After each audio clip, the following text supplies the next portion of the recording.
Esperen unos segunditos que está ingresando más gente, así que no quiero interrumpir, entonces le estoy dando acceso ahora.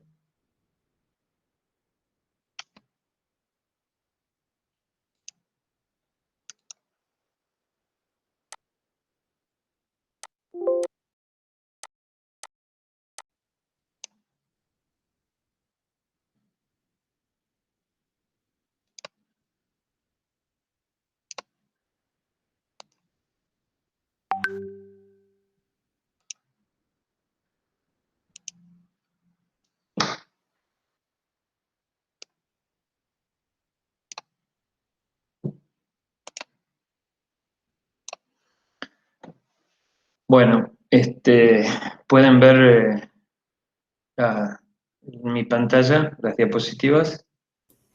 Sí, sí se puede ver, ingeniero. Sí.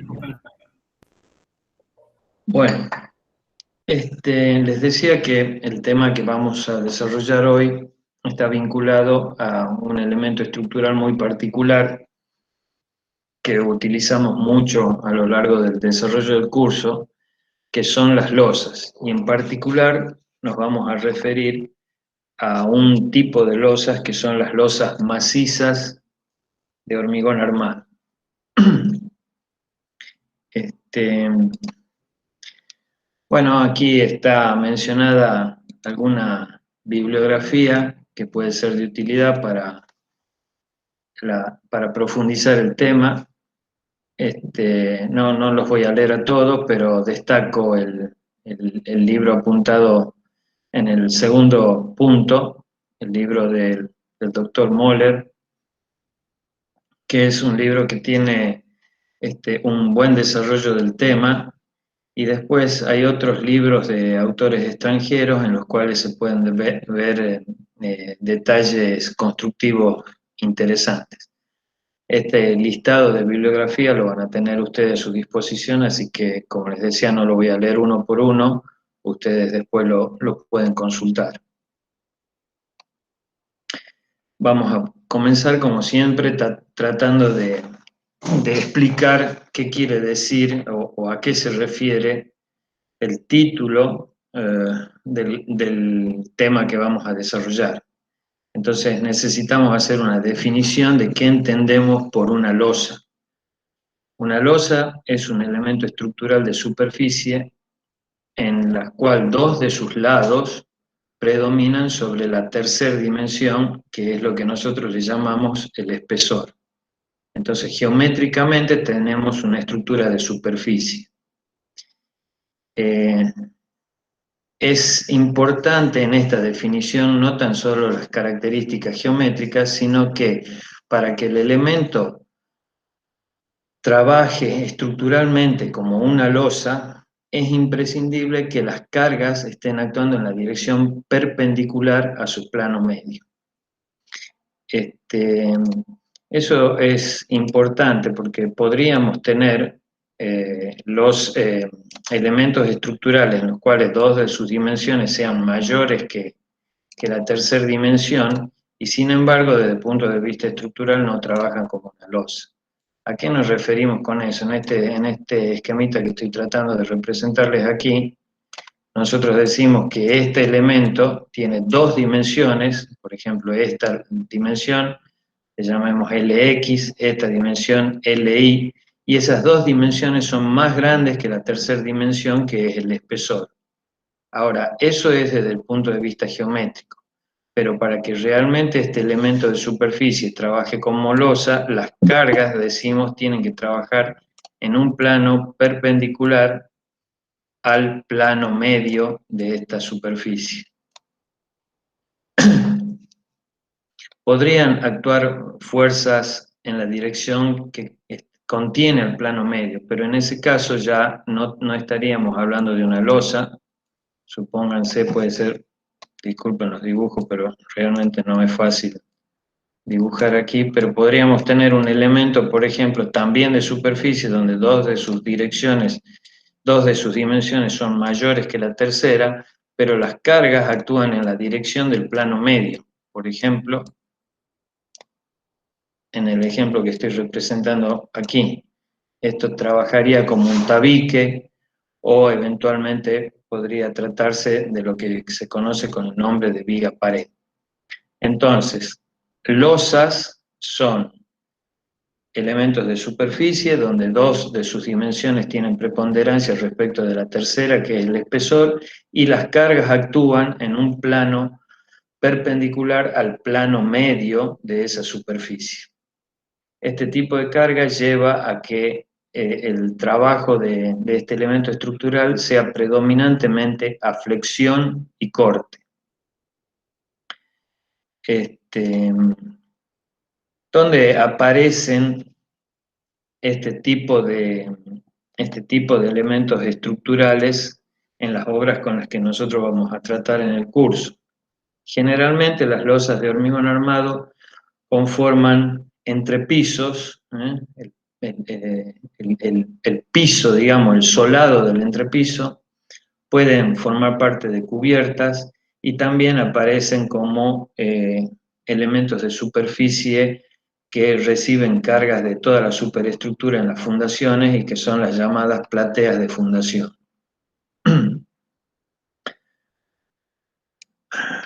Bueno, aquí hay una representación de los distintos elementos estructurales, una representación muy elemental, pero que nos permite ver claramente cómo es la transmisión de las cargas. Aquí el primer elemento que aparece desde arriba hacia abajo es este elemento de superficie de hormigón armado que nosotros le llamamos losas. Las losas, como elemento de superficie, reciben cargas que son cargas superficiales. Por lo tanto, la carga estará expresada en una unidad de fuerza sobre una unidad de superficie. Por ejemplo, kilonewton sobre metro cuadrado, ¿sí? Entonces, este elemento estructural de superficie transmite esa carga hacia sus apoyos. ¿Cuáles son los apoyos de las losas? Son estos elementos lineales que son las vigas. Y las vigas reciben la carga transmitida por la losa como una carga uniforme, perdón, una carga con distribución lineal. Puede ser uniforme o puede tener cualquier otro tipo de variación, pero es una carga lineal. Por lo tanto, el análisis de carga que nosotros hacemos en una viga nos tiene que dar una fuerza por unidad de longitud. Por ejemplo, el análisis de carga sobre esta viga nos dará que la carga transmitida por la losa hacia la viga está expresada en kilonewton sobre metro lineal. Este elemento lineal transmite la carga hacia los elementos de apoyo extremos, que son las columnas, ¿sí? Entonces, ¿cómo transmite esa carga? A través de una carga puntual. Y esa carga puntual termina distribuyéndose aquí en el plano de fundación a través de una base de fundación.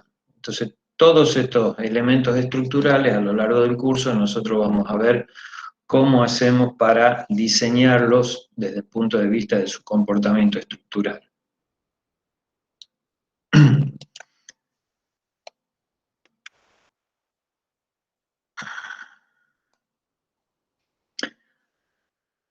Desde el punto de vista justamente de su comportamiento estructural, nosotros podemos hacer una clasificación de las losas diferenciando lo que son las losas armadas en una dirección y las losas armadas en dos direcciones, que también las conocemos como losas cruzadas. Entonces vamos a empezar a explicar qué entendemos por cada una de ellas. La losa armada en una dirección. Fíjense, aquí esquemáticamente aparece una losa que se comporta como una losa armada en una dirección. Estas losas básicamente apoyan sobre dos elementos de apoyo que están en dos lados opuestos, paralelos entre sí. Entonces, la acción de la carga sobre este elemento de superficie genera una curva deformada que es una porción de cilindro. Es decir, es una deformada que tiene un único radio de curvatura, ¿sí? Entonces la carga a través de esta forma de deformación termina transmitiéndose hacia los dos elementos de apoyos que, como les dije antes, son paralelos. Aquí se puede ver en este esquema exagerado cómo esta deformación que nos da una porción de cilindro, digamos así, genera tracciones en el borde inferior y compresiones en el borde superior. Entonces, las tracciones provocadas por la flexión serán absorbidas por una armadura cuya dirección es la que une la dirección de los dos apoyos laterales. Entonces, la armadura principal estará en esta dirección que estoy marcando con el puntero. Esa es la armadura principal. Si ustedes ven en este esquema, también aparece una armadura en la otra dirección, pero esa armadura, en el caso de losas armadas en una dirección, es una armadura, se llama armadura de distribución o armadura de repartición. Es una armadura que permite distribuir las cargas y mejora el comportamiento del elemento estructural frente al cuadro de fisuración. Pero la armadura que absorbe las tracciones provocadas por la flexión es la armadura principal. Y por eso le llamamos armadura en una dirección. Antes de seguir avanzando para que nos entendamos bien, vamos a ponernos de acuerdo con alguna representación de las condiciones de borde, es decir, cómo son los bordes perimetrales donde se apoyan las losas.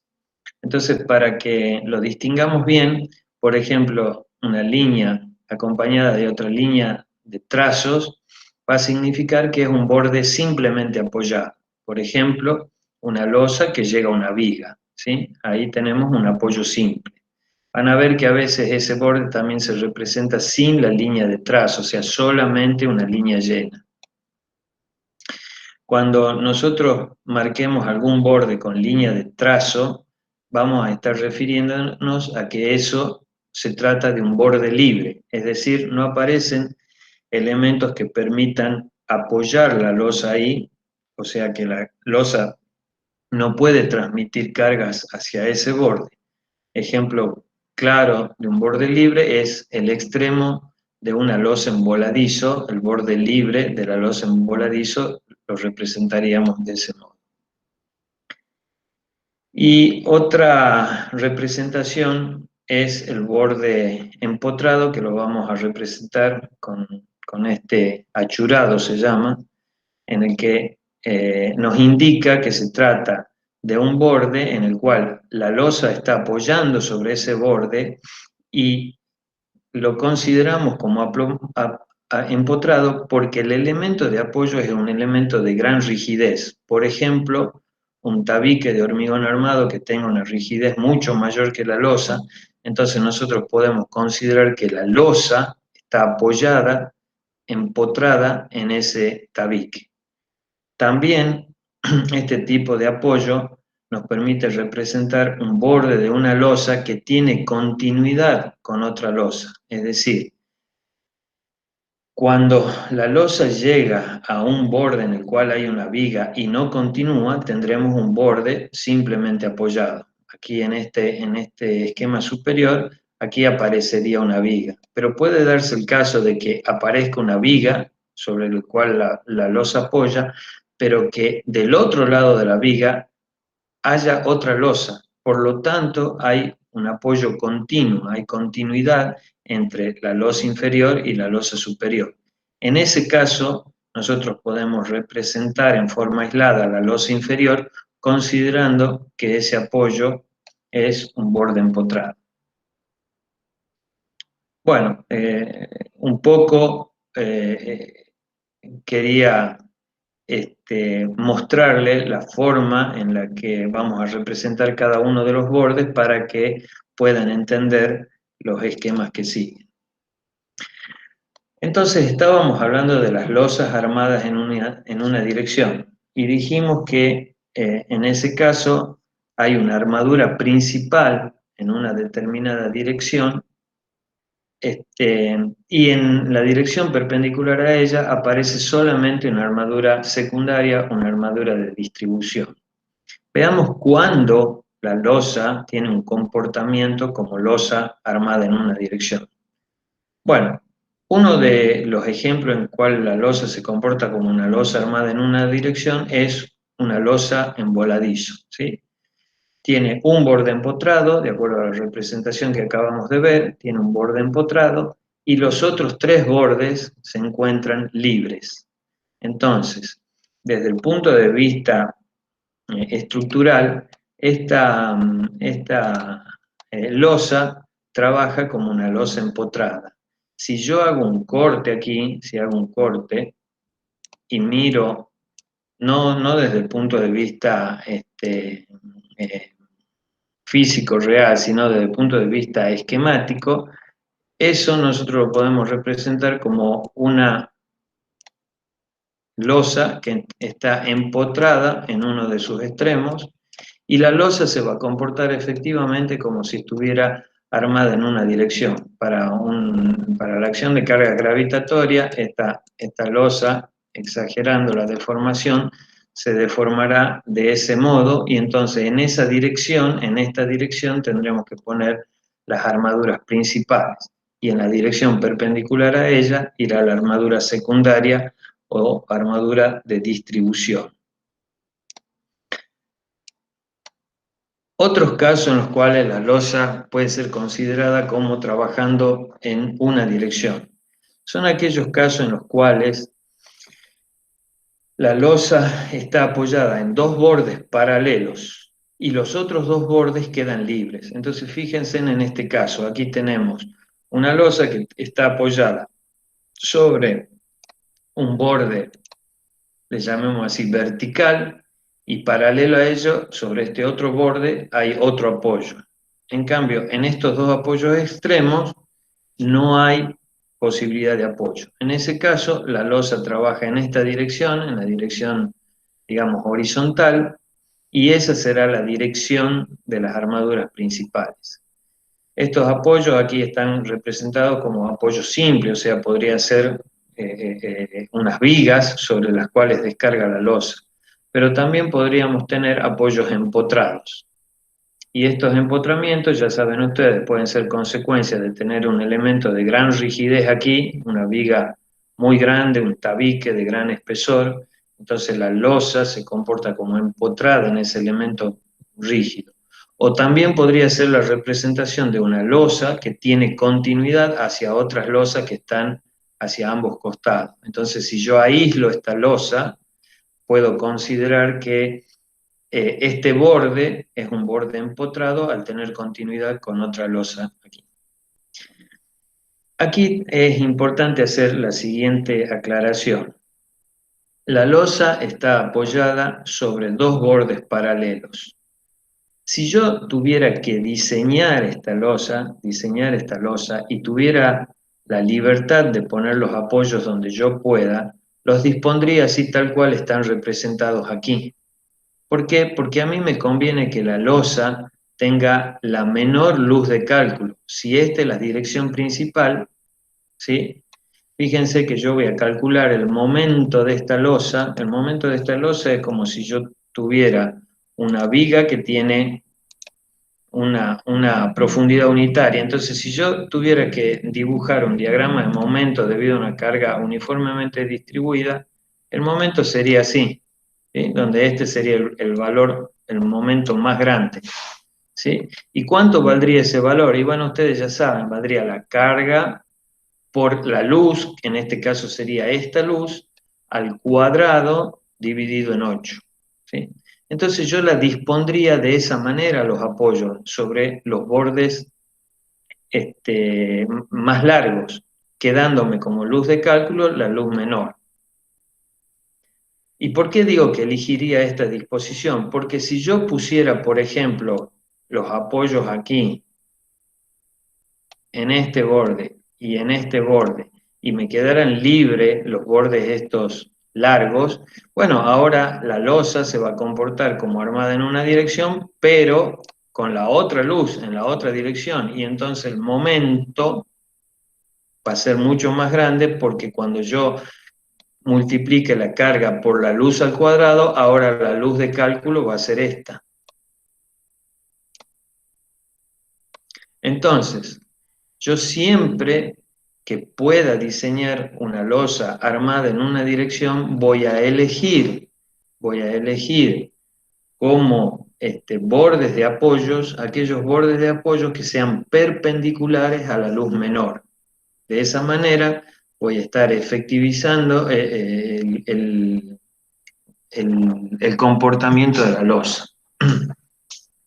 Sin embargo, no siempre podemos elegir los apoyos. Por diversos motivos, muchas veces nosotros los apoyos los tenemos que aceptar con la posibilidad que aparecen dentro del diseño. Y entonces puede darse el caso, por ejemplo, de que yo tenga una losa que por sus características geométricas y condiciones de apoyo puedan ser una losa considerada como losa armada en una dirección, pero que sus apoyos están en la dirección de la luz más larga, ¿sí? Disculpen el dibujo, pero es lo que puedo hacer. Entonces, en ese caso, fíjense, supongamos que estos sean bordes libres, y bueno, la losa va a trabajar como una losa armada en una dirección, pero no en la dirección más favorable, sino en la dirección más desfavorable. ¿Sí? ¿Por qué? Porque estos apoyos yo no los he podido cambiar de posición. Un ejemplo claro de este tipo de losa, imagínensela inclinada, esta losa, son las escaleras. Las escaleras arrancan, por ejemplo, aquí abajo, ¿sí? Y las puedo considerar apoyadas o empotradas en su fundación y van subiendo y llegan al nivel superior donde también se apoyan en una viga de apoyo y este apoyo puede ser empotrado o un apoyo simple, pero lo cierto es que la manera en la que trabaja esa losa es armada en una dirección, pero en la dirección más larga, ¿sí? Bueno, pero para lo que estamos viendo ahora, es importante destacar que siempre que tengamos un par de bordes paralelos y los otros bordes extremos libres, en ese caso la losa se va a comportar como una losa armada en una dirección. ¿En qué otro caso podemos considerar que la losa trabaja como una losa armada en una dirección? Fíjense este caso que ponemos aquí. Es una losa que tiene apoyo en los 4 bordes. En los 4 bordes está apoyada. Sin embargo, la luz mayor, LM mayúscula, es mucho más grande que la luz menor. Entonces, cuando la luz mayor sobre la luz menor es mayor a 2, o sea, cuando es una losa muy alargada, esta losa puede considerarse que trabaja en una dirección.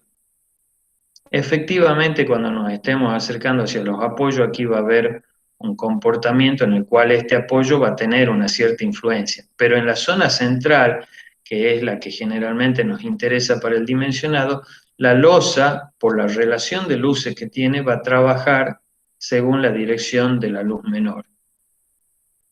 Este es el mismo ejemplo, nada más que en vez de considerar apoyos simples, los apoyos están empotrados. También podría ser una combinación de apoyos empotrados y apoyos simples.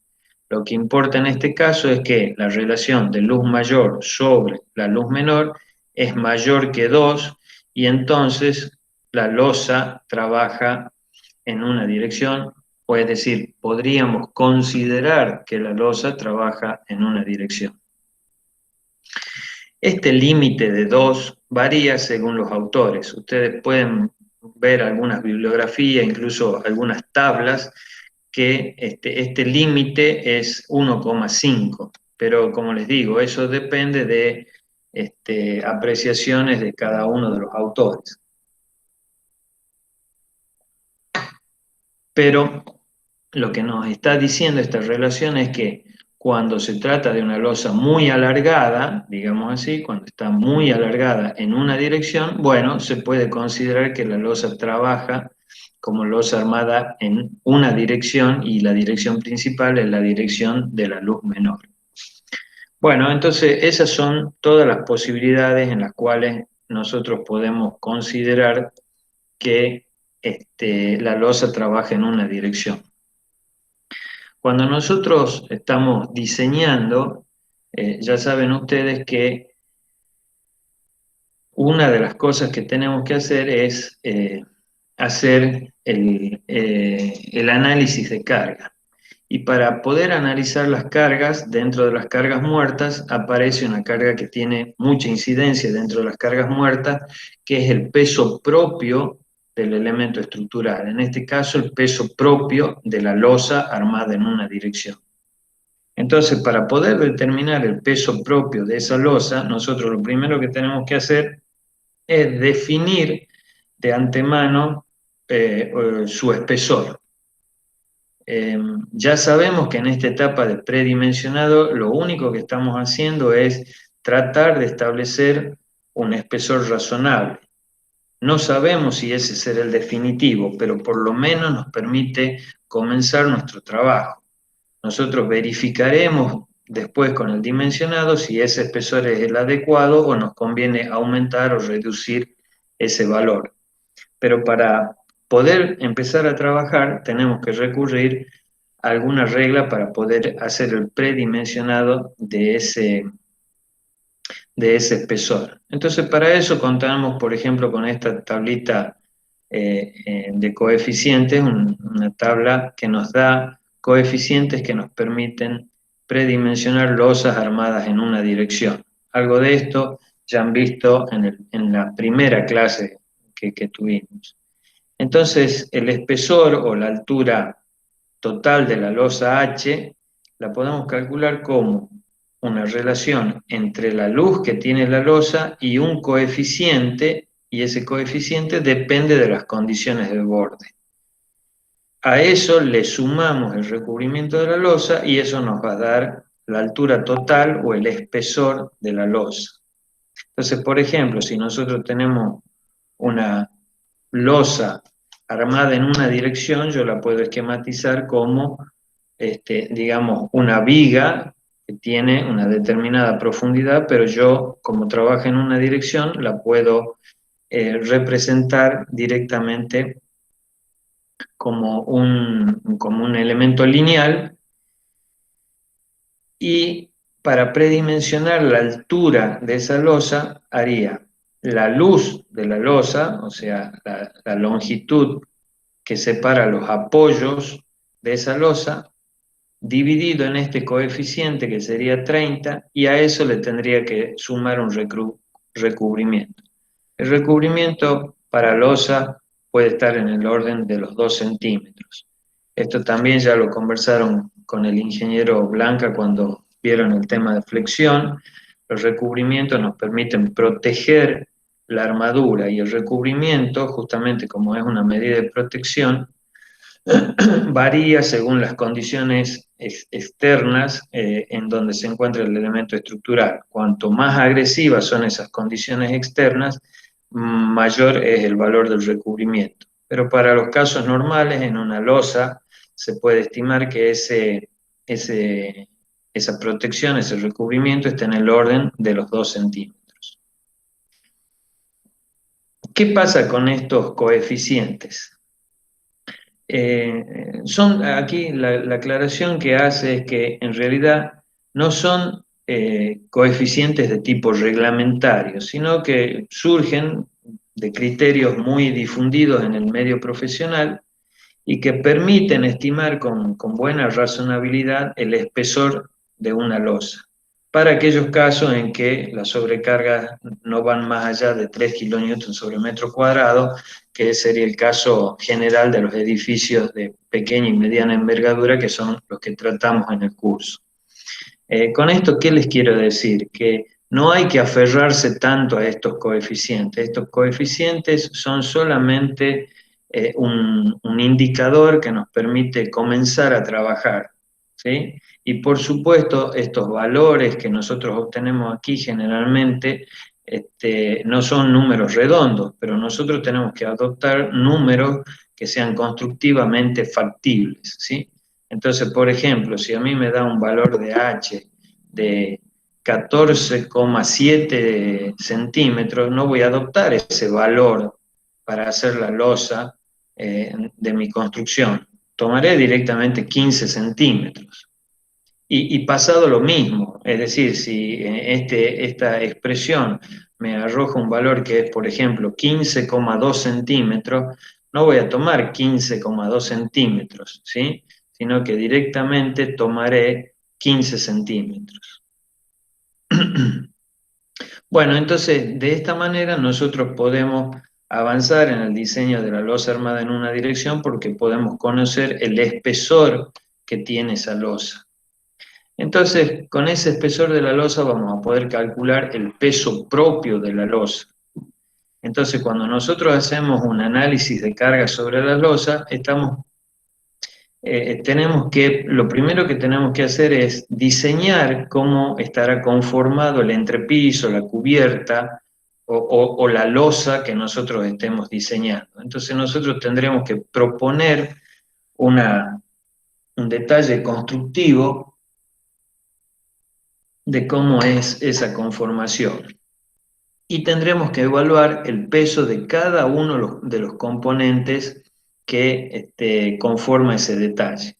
Entonces, por ejemplo, en este caso, tiene un piso, una carpeta de nivelación, un contrapiso, la losa propiamente dicha, y en la parte inferior se le ha colocado un cielo raso aplicado.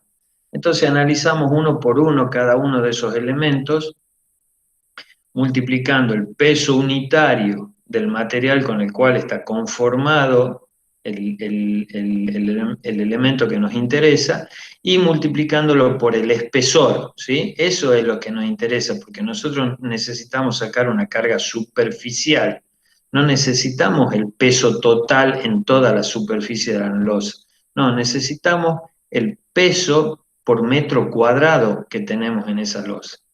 Entonces aquí aparece un análisis de carga, veamos puntualmente para la losa. Si en el predimensionado yo he sacado que la altura total de la losa van a ser 12 centímetros, el peso correspondiente a la losa va a ser el espesor multiplicado por el peso unitario del hormigón armado, que es 24 kilonewtons sobre metro cúbico.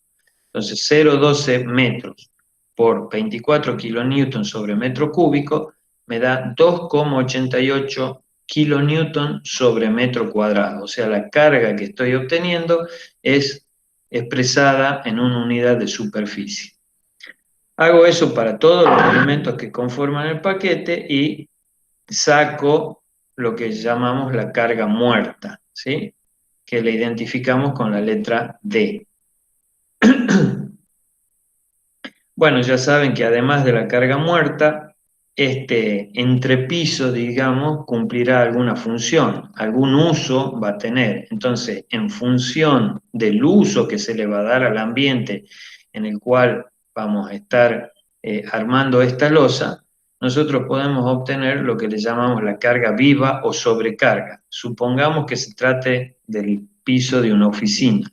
Entonces, la sobrecarga la sacamos de el CIRSOC 101, los valores esos están tabulados, y nos da que para una oficina la carga viva que se puede considerar es de 2,5 kilonewtons sobre metro cuadrado, ¿sí? Entonces, estas son las cargas que obtengo para la losa. 4,78 kilonewtons sobre metro cuadrado y una carga viva de 2,5 kilonewtons sobre metro cuadrado.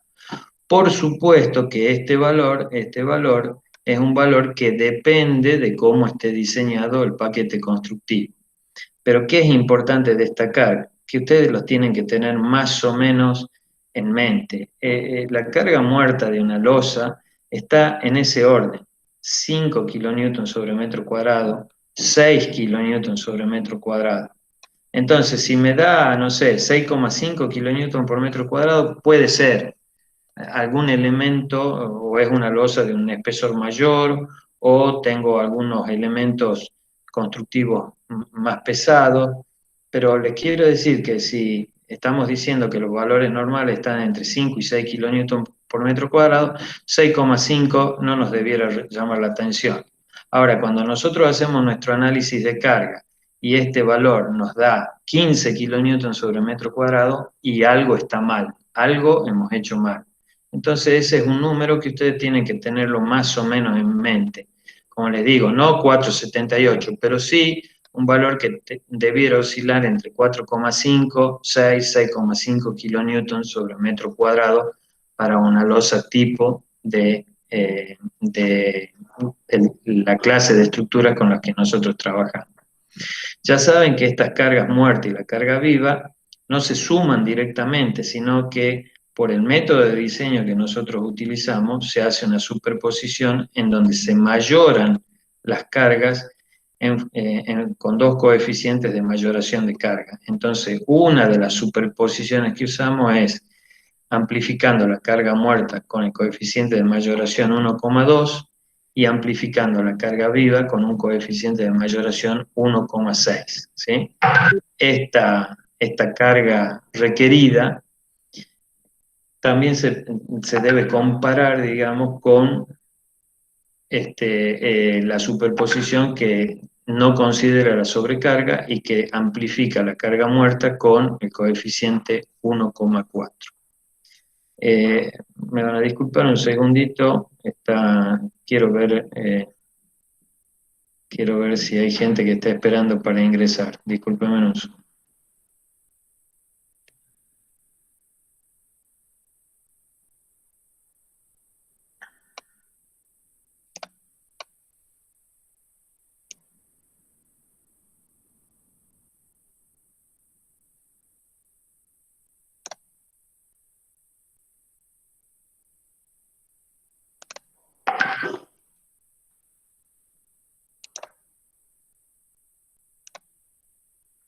Bueno, disculpen, ¿están viendo ahí la pantalla?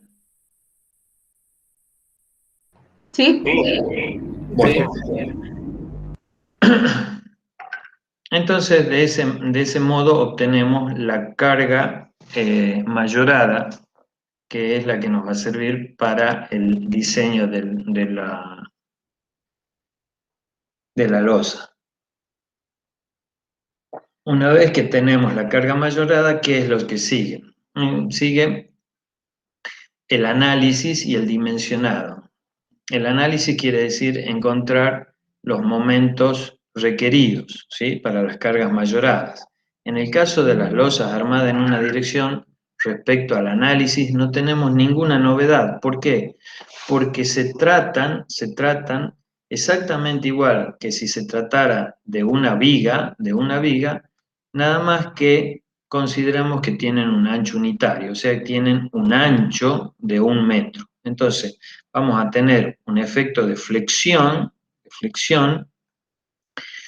que desde el punto de vista del análisis va a ser interpretado como la flexión generada por una carga superficial que, si la queremos mejor interpretar, al estar aplicada en un metro al estar aplicada en 1 metro, la podemos interpretar como una carga por metro cuadrado y que se multiplica por 1 metro, que sería el ancho de la faja que estamos considerando, ¿sí?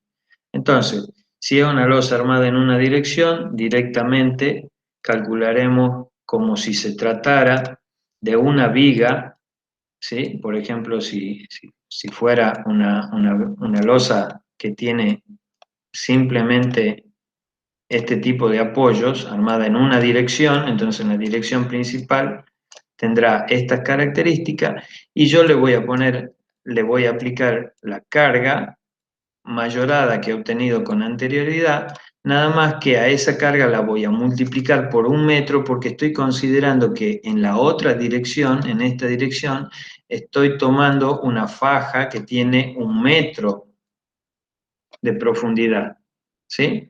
Entonces voy a calcular el momento como si fuera el de una viga simplemente apoyada, la carga por la luz al cuadrado dividido en 8.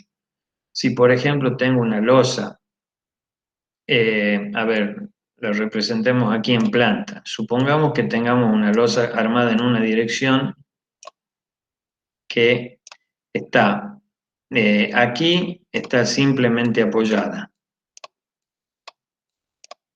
Pero en este borde está empotrada. Entonces, el esquema estático que yo voy a usar esta losa, por supuesto, se arma así, en esta dirección. Bueno, entonces, ¿cuál es el esquema estático representativo de esta losa armada en una dirección? Y bueno, es como si yo hiciera un corte aquí, miro que estoy viendo en ese corte, siempre desde el punto de vista de esquema estático, y fíjense, hacia la izquierda tendría un apoyo empotrado, entonces la considero así, y en este borde tendría un apoyo simple, sería así. ¿Sí? ¿Qué carga le voy a poner? La que he calculado por unidad de superficie, pero la voy a multiplicar por 1 metro para interpretarla como una carga actuando en una faja de 1 metro. Entonces yo voy a tener el momento para este esquema estático. Ustedes me dirán, ¿y cómo hago para calcular los momentos? Bueno, este es un sistema hiperestático, no lo van a calcular en forma directa, pero hay un montón de tablas que nos dan los valores de momento para este tipo de sistemas hiperestáticos sencillos. Pero lo que quiero decir es que desde el punto de vista del análisis no tenemos mayores novedades porque es resolver lo mismo que resolvemos cuando tenemos una viga una viga de un ancho unitario. Eso es lo que dice aquí. La carga superficial para faja de 1 metro la obtenemos calculando la carga que habíamos obtenido anteriormente multiplicada por 1 metro. Calculo el momento requerido en base al esquema estático. Fíjense, las unidades, va a ser la unidad de un momento, pero por cada metro lineal, porque yo he considerado una faja de 1 metro. Y la armadura que yo saque con este momento requerido, que voy a obtener, van a ser tantos centímetros cuadrados por cada metro lineal de profundidad. ¿Sí? Ahora, pregunto yo, a ver, por favor, a alguien que me conteste. Esta parte, ¿la sabemos hacer ya? Es el dimensionado a flexión. ¿Cómo haríamos para pasar del momento requerido a la sección de armadura necesaria? A ver, alguien que me conteste.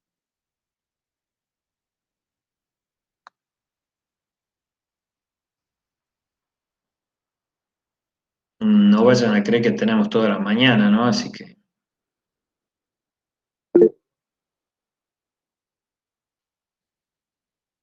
No sé si alguien está mandando algo por chat, yo no lo puedo ver al chat. Sí, Avi Paz dice por tabla. Muy bien. ¿Qué tablas utilizamos para pasar del momento requerido a obtener la sección de barras necesarias? Eso es lo que nosotros le llamamos un dimensionado a flexión. Y es lo que han visto la clase pasada con el ingeniero Blanca.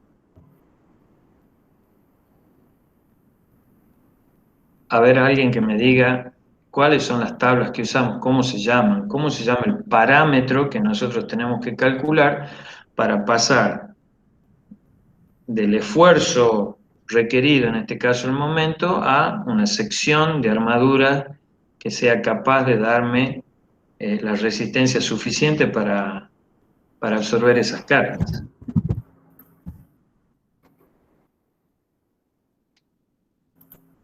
Bueno, las tablas que usamos...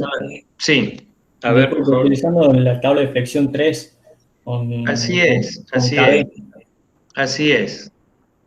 Lo que estamos haciendo en este paso es un dimensionado a flexión, ¿sí? Ya lo vamos a repasar enseguida, pero aquí no está especificado porque es algo que lo damos por conocido. A partir del momento requerido calculamos un coeficiente que se llama K sub D, entramos a las tablas flexión 3 y en función del tipo de hormigón que nosotros estamos usando en nuestro diseño, podemos obtener otro coeficiente de esa tabla que se llama K sub E, y con ese valor de K sub E obtenemos la sección de barras de acero necesaria. Ahora, ¿por qué decimos que lo que estamos obteniendo es en centímetros cuadrados por metro? Porque el momento es para una faja de 1 metro. ¿Y por qué el momento es para una faja de 1 metro? Porque la carga que hemos considerado es la carga que actúa en una faja de 1 metro de profundidad. Entonces, de esa manera nosotros estaríamos obteniendo la sección necesaria de armaduras para poner en ese metro, que por supuesto después lo extendemos a toda la longitud que tenga la losa. Para la armadura secundaria habíamos dicho que en este caso que yo tengo flexión en este plano, la armadura principal va a ser esta. Esa es la armadura principal, es la armadura que yo estoy calculando aquí. Pero también hemos dicho que aparece una armadura en la dirección perpendicular, que es una armadura secundaria. Entonces esa armadura secundaria se toma directamente como el 20% de la sección necesaria en la dirección principal. Entonces la armadura secundaria o armadura de distribución va a ser igual a 0,20 por la sección A sub S que hemos calculado en el paso anterior. Y esa sería la forma en la que nosotros dimensionaríamos la armadura en una losa armada en una dirección. Después, cuando veamos justamente el dimensionado en las losas armadas en 2 direcciones, vamos a repasar un poquito esto, pero aquí lo quiero pasar rápidamente porque, como les dije con anterioridad, esto es un tema que ya ha sido desarrollado en la clase anterior, entonces no nos podemos demorar en eso. Después, cuando lo veamos en losas armadas en 2 direcciones, vamos a hacer alguna salvedad en ese dimensionado. Pero esa sería la manera en la que procederíamos para dimensionar una losa armada en una dirección. Veamos qué pasa con una losa armada en 2 direcciones, o losa cruzada. Ya vimos cuáles eran las posibilidades que se nos pueden presentar para que consideremos que una losa trabaje en 2 direcciones. Y una de esas consideraciones era que tenía apoyos en los 4 bordes, y si la relación de luces, luz mayor sobre luz menor, es menor que 2, o sea, una losa que tiende a ser cuadrada, digamos así, en ese caso la losa trabaja como una losa en 2 direcciones, ¿sí? ¿Qué quiere decir eso? Que las deformadas en las 2 direcciones están dentro del mismo orden y tenemos 2 radios de curvatura en un plano, digamos así, XZ, y en otro plano Y sub Z, pero tenemos una superficie de deformación que ya deja de ser un cilindro recto, sino que es una superficie de doble curvatura. Eso es lo que se trata de representar en este esquemita. Tenemos una dimensión LX, otra dimensión LY, el espesor es menor que esas dos relaciones, que esas dos luces en las 2 direcciones, y ante la presencia de cargas gravitatorias, esta superficie se va a deformar como está indicada en línea de trazo y punto, en las 2 direcciones. ¿Por qué? Porque tenemos apoyos en los 4 bordes. Entonces, por supuesto, en este punto central, el descenso ese O' va a ser el mismo en la dirección Y que en la dirección X. Aquí donde se intersectan las 2 secciones que hemos considerado, la flecha va a ser la misma. Por eso aquí habla de una flecha Fx y una flecha Fi que van a ser iguales. Entonces, en ese caso, nosotros tendremos que disponer armadura principal que absorba los momentos en la dirección X, pero también vamos a tener que poner armadura principal para que absorba los momentos en la dirección Y. Por eso hablamos de una losa cruzada o en dos direcciones. Las dos direcciones sufren efectos de flexión y tenemos que dimensionar la armadura en ambas direcciones. Así como vimos cuáles pueden ser los casos en los que podemos considerar que una losa está armada en una dirección, examinemos un poco los casos en los cuales podemos considerar que la losa trabaja en dos direcciones. Por ejemplo, una losa de esquina o una losa en doble voladizo. Se trata de una losa que tiene dos de sus bordes adyacentes, dos bordes adyacentes empotrados y los otros dos bordes libres, ¿sí? Entonces imagínense esta en una esquina de un planteo de un entrepiso. A lo mejor yo aquí tengo vigas que se interrumpen aquí, no siguen en este sector, tengo vigas aquí y tengo vigas aquí, y también tengo vigas para arriba, pero que se interrumpen al llegar ahí. Sin embargo, en esta esquina quiero armar una losa, entonces tengo posibilidades de apoyarla aquí o darle continuidad a la losa que viene de este lado. Lo mismo aquí, le doy continuidad a la losa que viene de este lado, pero en estos bordes no dispongo de apoyos. Entonces eso es una losa en doble voladizo. Aquí vamos a tener deformaciones en las dos direcciones, vamos a tener momentos de empotramiento sobre este borde largo y también momentos de empotramiento sobre este borde corto, y entonces la losa tendrá armadura principal en las dos direcciones, ¿sí? Profesor, Entonces, sí, o sea, el rayado que está al costado del esquema, sí. eso puede significar continuidad y que tiene un apoyo o apoyo. Claro, claro. ¿Qué quiere decir que tenga continuidad? Que aquí, por ejemplo, hay una viga, ¿sí? Pero que no es que después de la viga aquí hay un vacío, sino que hay otra losa. A eso le llamamos que hay continuidad.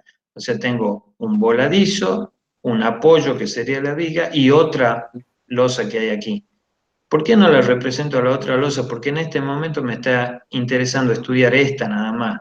Pero este apoyo empotrado puede ser consecuencia de la presencia de otra losa aquí.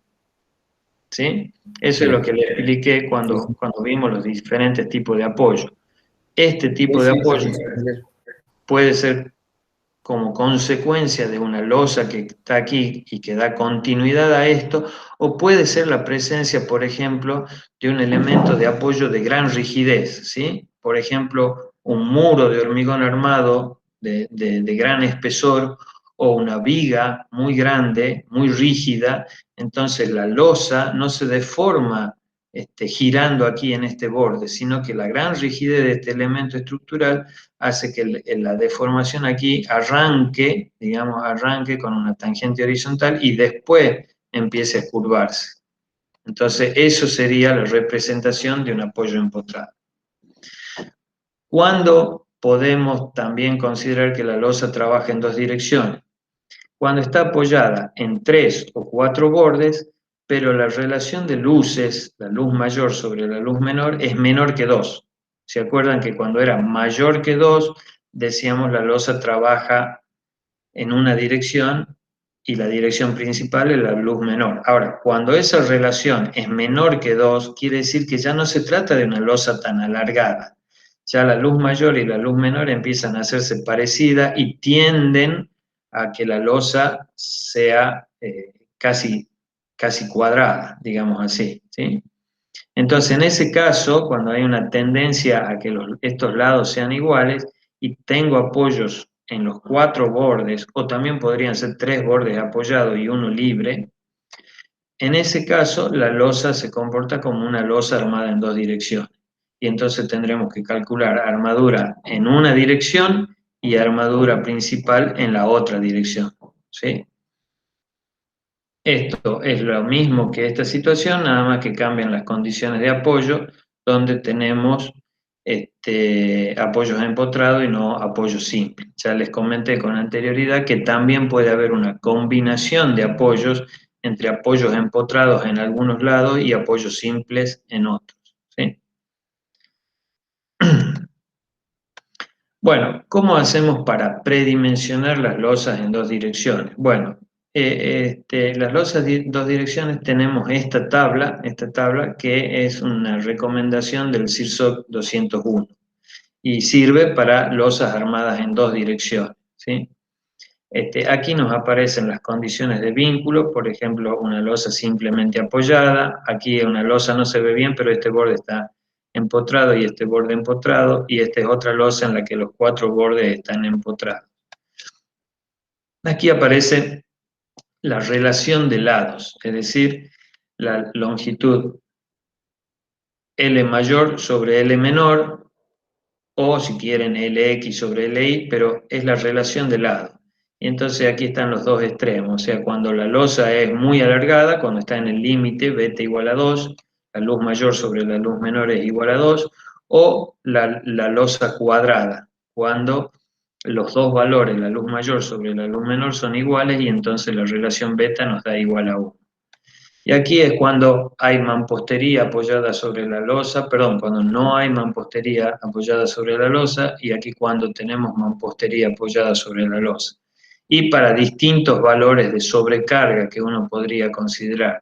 Para los casos usuales con los que nosotros trabajamos estaríamos aquí, porque en general los entrepisos nuestros tienen elementos no portantes que pueden verse afectados por la deformación de la losa. Y ese caso está considerado aquí cuando decimos que sobre la losa hay mamposterías. Y las sobrecargas que nosotros usamos en general no superan los 3 kN sobre metro cuadrado. Entonces, de aquí podríamos sacar los coeficientes que correspondan a las condiciones de borde que tenemos, ¿sí? Entonces, fíjense que para los casos de las losas que tienden a ser cuadradas, ese coeficiente está en el orden de 35, 38, 42, ¿sí? ¿Qué expresión usamos? La que está aquí. La luz, pero que se usa la luz menor de la losa cruzada, dividido en el coeficiente que sacamos de la tabla. Este coeficiente es gamma para la determinación de espesores mínimos, son los coeficientes que sacamos de aquí de la tabla.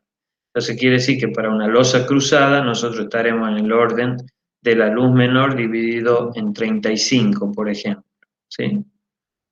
Bueno, de esa manera podemos estimar los espesores de las losas. Según la relación de luces que tengamos, a veces estos coeficientes dan espesores muy reducidos, pero bueno, será criterio nuestro el adoptar un espesor más conveniente.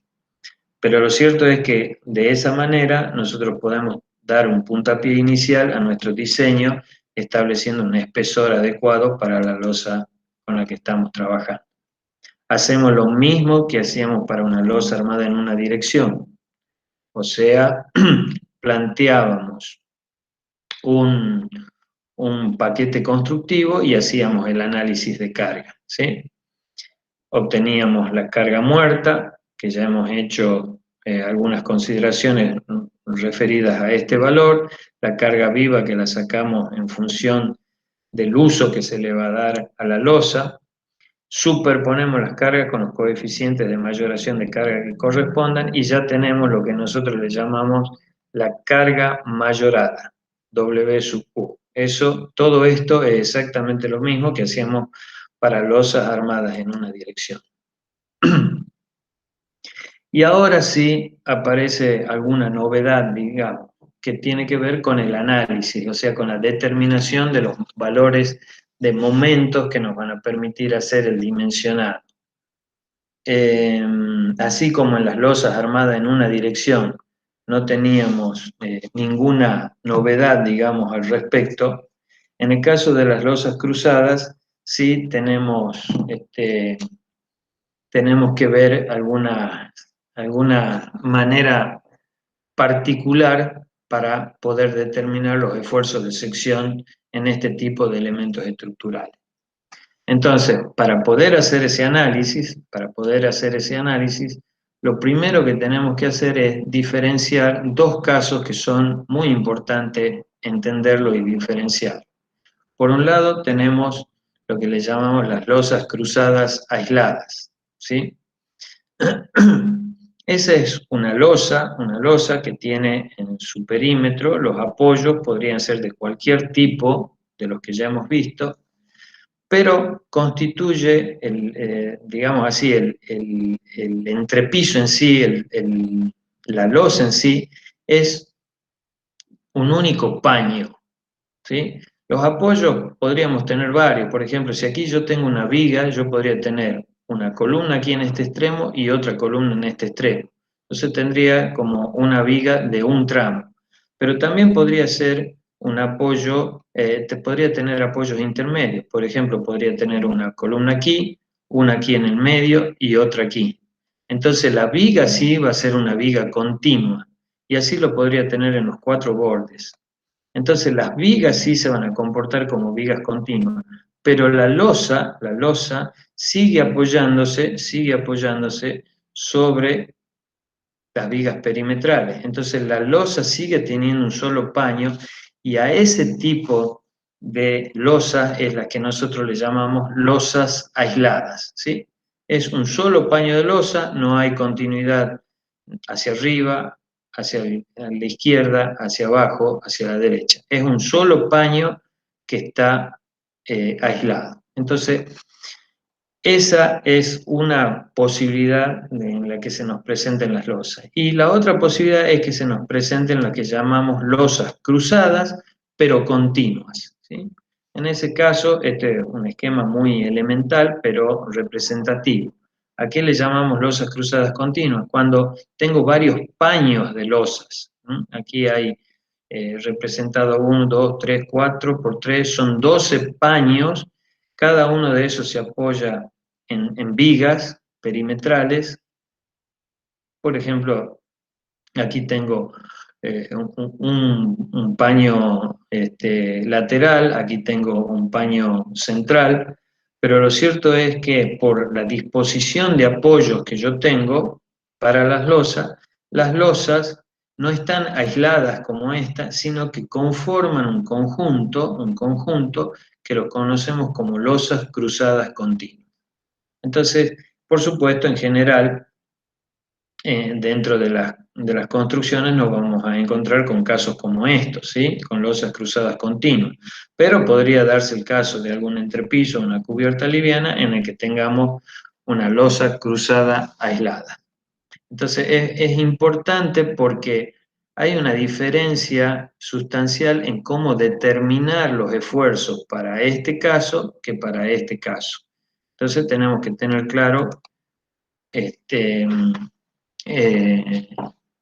cada uno de ellos. Veamos el primer caso, que son las losas cruzadas aisladas.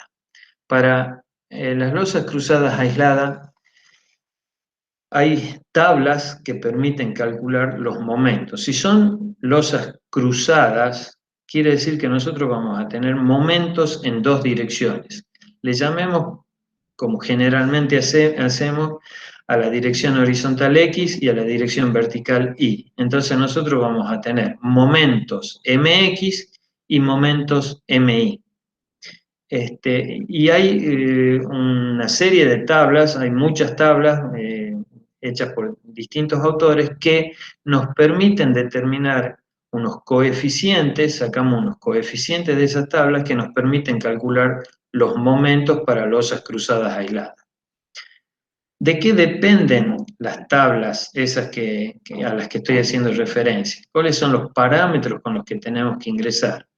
Por un lado, nos interesa saber cuáles son los apoyos que tenemos en el perímetro. Los momentos que vamos a obtener en las dos direcciones dependen de los apoyos que tengamos en esos bordes.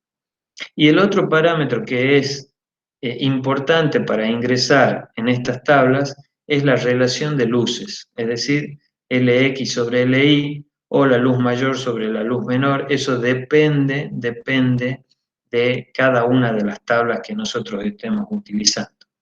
Pero En términos generales, esas tablas consideran estas condiciones de apoyo, estas 6 condiciones de apoyo. Fíjense, 1, 2, hasta 6. 6 condiciones de apoyo.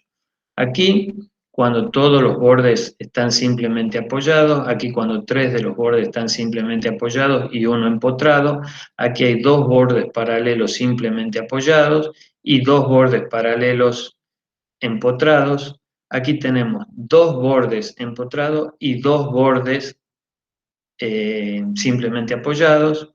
Aquí tenemos 3 bordes empotrados y 1 simplemente apoyado, y en el caso 6 los 4 bordes están empotrados.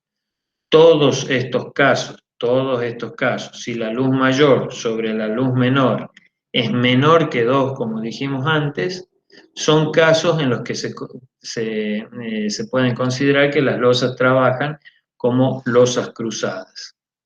Entonces, estas son las condiciones de borde que figuran en las tablas. Entonces yo primero lo que hago es fijarme cuál es la condición de borde que corresponde a mi losa.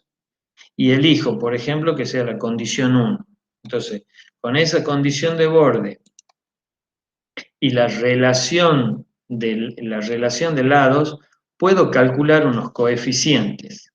Y esos coeficientes me van a permitir calcular. Supónganse que la condición de borde que yo tenga sea esta.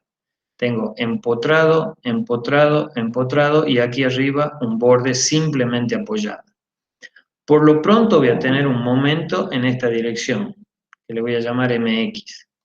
Y también en el tramo voy a tener un momento en la dirección Y, que va a ser el momento MI.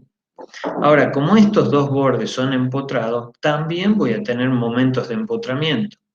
A eso le llamo MX con el superíndice E del empotramiento, ¿sí? Porque tengo bordes empotrados. Y aquí, en la dirección Y, también voy a tener un momento en la dirección Y en el apoyo empotrado. No voy a tener momentos en este apoyo porque este apoyo es un apoyo simplemente apoyado. Entonces, no tiene capacidad de absorción de momentos y entonces yo voy a considerar que ahí, si hay una tendencia al giro, la losa va a girar libremente. No va a haber un impedimento para que gire y por lo tanto no se va a generar un momento flector. Entonces, para estas condiciones de borde y para la relación de luz que corresponde a Lx sobre Li, yo de tabla voy a sacar una serie de coeficientes. Por ejemplo, alfa, beta, para los apoyos K o kappa y rho. Y la expresión que vamos a usar es la que siempre usamos. La carga por la luz elevada al cuadrado y multiplicado por ese coeficiente que hemos sacado de tramo, ¿sí? En este caso aparecen estos coeficientes, 1 sobre 12 cuando tengo dos bordes empotrados paralelos, aparece el coeficiente 1 sobre 12 por el coeficiente kappa que saco de tabla, y cuando tengo un borde empotrado aparece este otro coeficiente que es 1/8 por el coeficiente rho. Pero todo esto lo puedo considerar un coeficiente que lo multiplico por la carga y por la luz al cuadrado, ¿sí? Y de esa manera puedo obtener los momentos. Entonces reitero, lo primero que tengo que hacer es buscar en mi tabla cuál es la tabla que le corresponde a las condiciones de borde que tengo. Y después tengo, en función de la relación de luces, tengo que sacar de la tabla estos coeficientes. Por supuesto que la carga ya fue determinada con anterioridad, y por supuesto que conozco las dimensiones Lx y Li porque forman parte del proyecto de mi losa, entonces estos son datos para mí. Entonces, con estas expresiones puedo calcular los distintos momentos que tengo para las distintas secciones, ¿sí? Las tablas tienen más o menos este aspecto, ¿sí? Entonces, fíjense, supongamos que esta sea la condición de borde que yo tengo. Entonces, elijo esta tabla, aquí me aparece la relación epsilon, que es la relación Li sobre Lx. Entonces entro en esta tabla con la relación de luces que corresponde a mi caso, por ejemplo que sea aquí 0,96, y con ese valor entro y saco todos estos coeficientes. Fíjense, aquí arriba me está dando el coeficiente alfa. ¿Por qué le llama alfa 5? Porque la condición de borde es la condición 5. Entonces, al coeficiente le pone la misma identificación que a la identificación de los apoyos. Entonces, aquí tengo alfa, beta, kappa y rho. Todos esos valores los saco de esta línea que ha quedado definida por la relación de luces que corresponde al caso que estoy analizando. Y esos coeficientes me permiten calcular los momentos. Aquí lo que dice es exactamente lo mismo que acabamos de comentar, nada más que la nomenclatura es otra. A la carga, en vez de llamarle WU, como le llamamos nosotros, le llama P sub 0, pero es el coeficiente por la carga y por la luz al cuadrado, ¿sí? Y por ejemplo, en los apoyos, cuando tenemos dos bordes paralelos con momentos, aparece el coeficiente 1/12 del coeficiente kappa. Ese coeficiente kappa es el que yo he sacado de la tabla. Kappa, para el caso mío, sería 0,6295. Y entonces, aplicando estos coeficientes en estas expresiones, puedo calcular todos los momentos que estoy necesitando para luego pasar a una etapa que es la etapa del dimensionar. Repito, profe, Sí. le hago una consulta. Ahí en la imagen anterior aparecían dos modelos de diagrama, uno arriba y uno abajo en la tabla. ¿Qué Sí. difieren de algo o es exactamente lo mismo? No, fíjense que aquí la luz mayor es LX y es paralela a la dirección del borde que está simplemente apoyado. En cambio aquí, la dirección que es paralela al borde simplemente apoyado es LI, ¿sí? Sí. Entonces, si tuviera este caso, tengo que entrar por aquí abajo.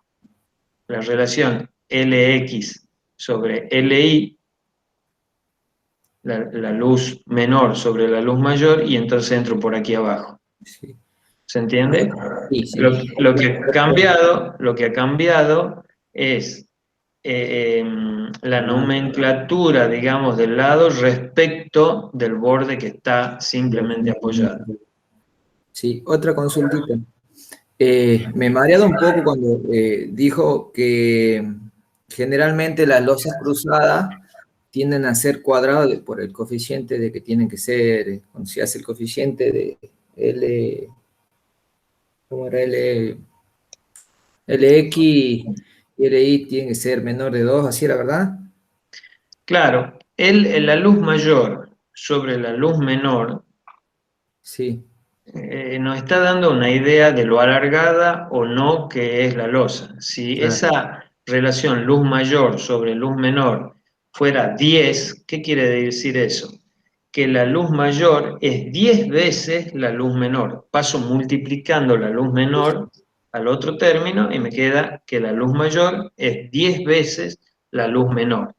¿Eso qué quiere decir? Que es una losa bien alargada. ¿Está? O sea que generalmente las losas rectangulares que sean un poco más pronunciadas no trabajarían como losa cruzada.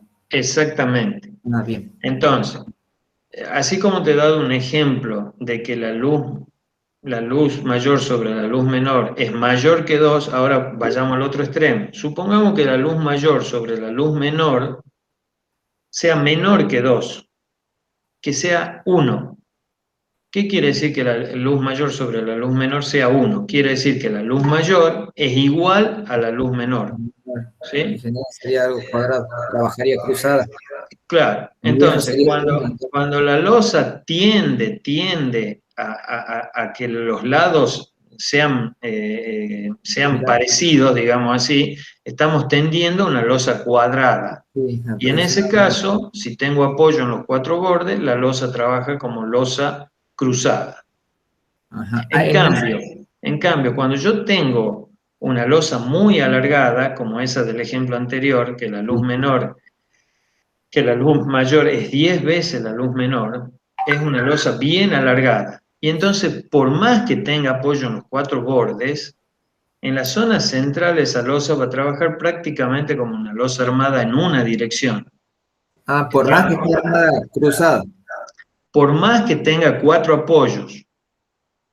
Eso quiere decir Imagínate que conviene calcularla ya como con doble apoyo, o sea, con una sola dirección que cruzada, o lo mismo la hacemos cruzada. a ver, vuelvo para atrás. No es que convenga o no convenga, es como trabaja la losa. Si yo tengo una losa muy alargada, imagínate un rectángulo así bien alargado, que vos le pones una carga, Sí, prácticamente va a tener una deformada que en la zona central va a ser prácticamente una superficie cilíndrica. Entonces va a sí. trabajar en la dirección No, más corta, sí, sí, ¿sí? sí. Es cierto que a medida que yo me vaya acercando a los apoyos, como los apoyos cortos también están apoyadas, es cierto que ahí va a haber una perturbación, ya no va a ser un cilindro tan perfecto, pero en el dimensionado a mí me interesa qué es lo que pasa en la mayor parte de la losa, que es en la zona Sí, sí, sí. central. Entonces ahí sí voy a tener un comportamiento de losa armada en una dirección. Y entonces la trabajaré como una losa armada en una dirección. En cambio, si la losa tiende a ser cuadrada, es como que yo le estoy impidiendo La la deformación. deformación libre en los 4 bordes. Cuando yo le pongo una carga superficial, imagínate vos cómo va a ser esa superficie. Ya no va a ser un cilindro en una dirección, ¿sí? Sí, Sino que va a ser una superficie de doble curvatura. En las 2 direcciones va a tener curvatura. sí. Ahora, ¿por qué ocurre eso? Porque tengo 4 bordes donde se apoya la losa. Porque si no tuviera 4 bordes, si tuviera 2 paralelos, listo, la losa se sigue comportando como losa en una dirección.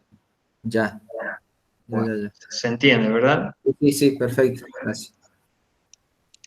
Bueno, esto quería destacar antes de que hagamos un descanso.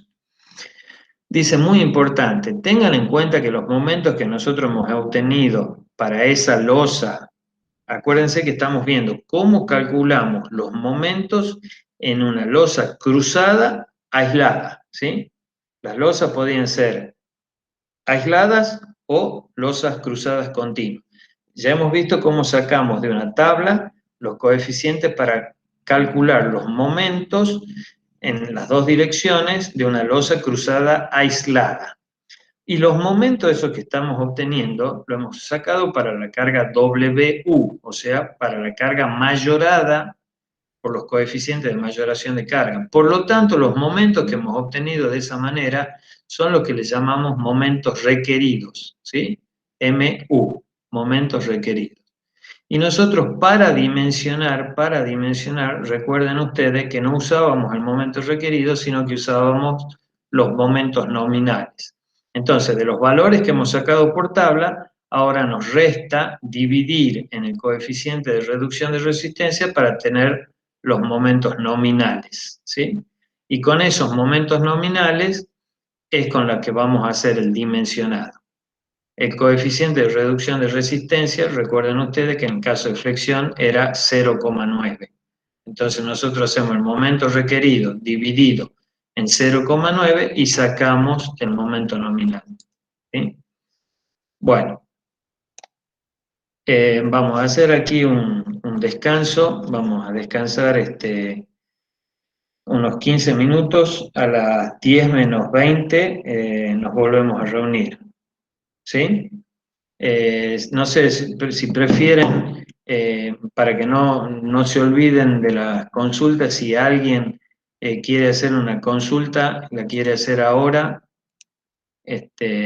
mejor. Sí, ingeniero, le hago una consulta. La luz máxima entre los apoyos de las losas simples y las losas cruzadas, ¿está indicado? No, nosotros no tenemos limitaciones. Lo que sí hay una cuestión de conveniencia, ¿sí? A ver, yo puedo diseñar una losa cruzada, por ejemplo, que tenga 8 por 8. es una losa grande para una estructura de un entrepiso de un edificio o de una casa. Una losa de 8 por 8 es una losa grande. Ahora, ¿tengo alguna limitación? Y no. Ahora, cuando yo haga el predimensionado de esa losa, seguramente que me va a dar entre 22 y 25 centímetros de espesor, ¿sí? Entonces, si uno compara una losa común, normal, en un entrepiso de vivienda que tiene 12, 15 centímetros de espesor, con una losa que tiene 25 centímetros de espesor, y bueno, es una losa con un espesor muy grande. Entonces, no es que estemos limitados, sino que al tener ya espesores de esa envergadura, tenemos que empezar a mirar otro tipo de resolución para esa losa. Y entonces, en vez de recurrir a una losa llena, por ejemplo, podríamos ver de alivianar la losa con bloques de telgopor o una losa del tipo de esas que vieron en forma descriptiva con el ingeniero Blanca, esas que se alivianan poniéndole pelotas plásticas en el interior, entonces, de esa manera nosotros tenemos espesor suficiente para que tenga la rigidez que necesitan los 8 por 8, pero la alivianamos poniéndole algún material liviano inerte en la zona en la que no necesitamos hormigón, ¿sí? Sí. Entonces, como te digo, no es que tengamos una limitación reglamentaria o física, pero evidentemente empiezan a aparecer soluciones que resultan más convenientes que la losa llena, ¿sí? Perfecto. Muchas gracias. Bueno, entonces hacemos un breve descanso y a las 10 menos 20 nos reconectamos para seguir. Listo. Bueno, Listo, gracias. muchas gracias.